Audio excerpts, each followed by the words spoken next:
The posterior chain sequence using kettlebells is a next step on how to improve your overall spinal health and fitness.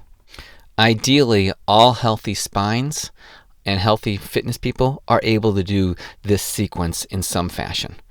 And so the goal is to build up the ability to do so. Now, it may take some time, and you may have a little bit of discomfort when you experience these things and you try these exercises, but you gradually build up to it. And that's why I also have created the posterior chain sequence build-up on another video.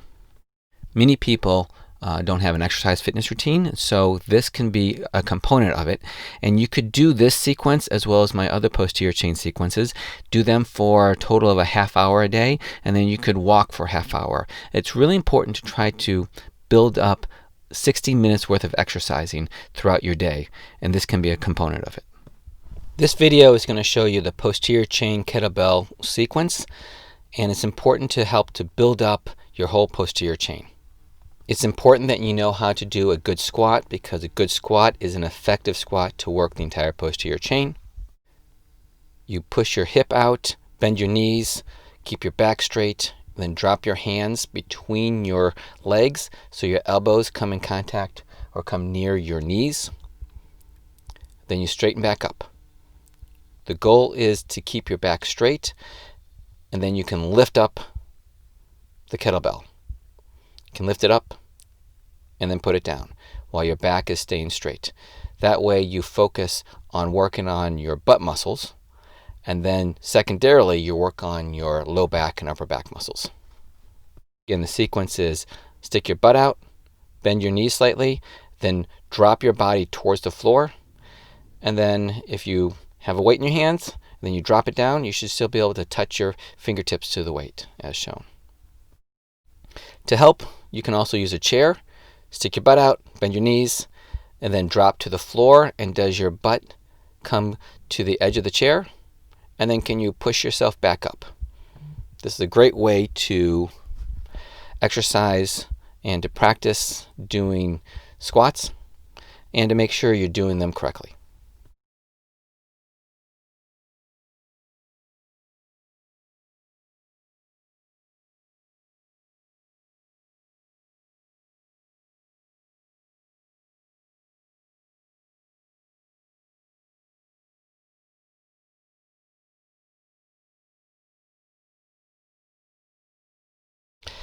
So as you get more and more comfortable with doing chair squats, then you can eventually move the chair out and do it on your own, so you can put all the weight on your body, which is exactly what your body needs to do in order to have good spinal health and fitness.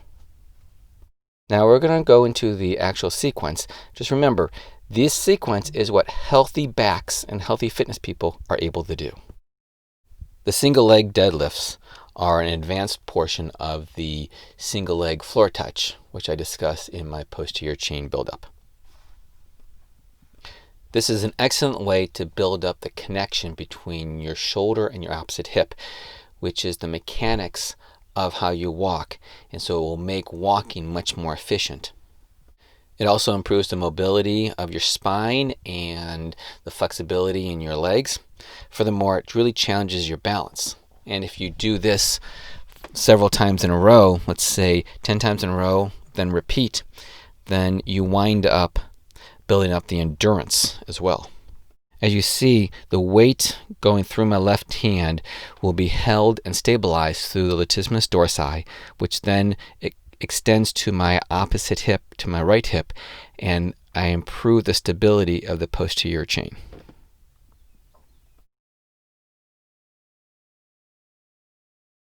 Now we move into the kettlebell deadlifts. We've already talked about how to do them, and the goal is, can you build up to, say, 10 in a row? Rest, 10 in a row.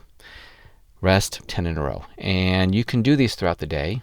Also with this kettlebell deadlift, you can incorporate this whole sequence, and you can do 10 reps or 5 repetitions straight through and then repeat. And so there are a variety of ways of doing these sequences, and it's up to you on how to maximize your health.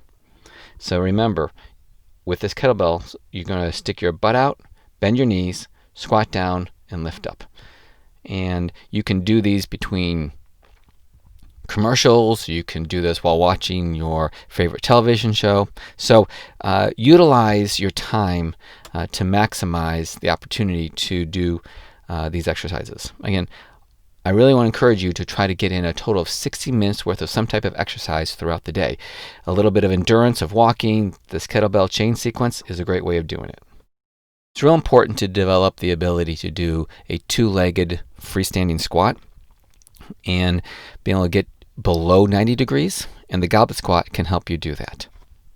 Putting the weight to your chest, holding it up near your face, and then squatting down to get as low as you can.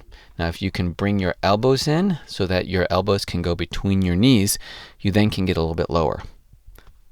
Many people have a hard time doing a freestanding squat below 90 degrees. You tend to fall forward.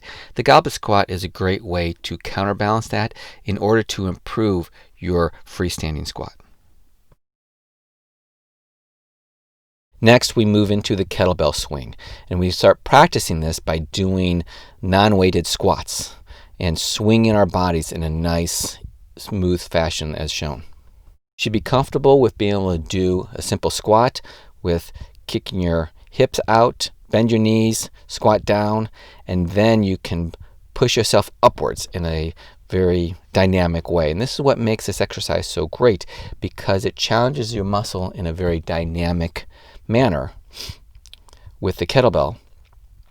And so this trains your muscles in a way that other exercises do not train your muscles.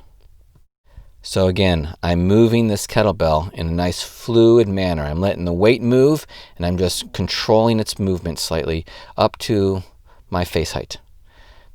Then I can slow down, and then I can repeat it. Here I'm showing it to you from the front angle. Here's your deadlift squat, which should be nice and smooth and easy to do. Then I add a swing. The swing comes from my hips. It doesn't come from my arms. The swing comes from my hips.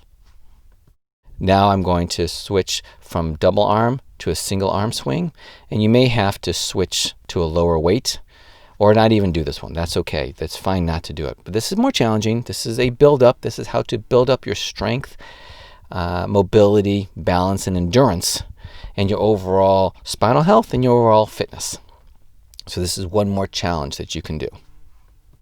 Remember, don't be satisfied with the least amount you can do. We need to focus on trying to exercise for an hour a day in some capacity and use this to help.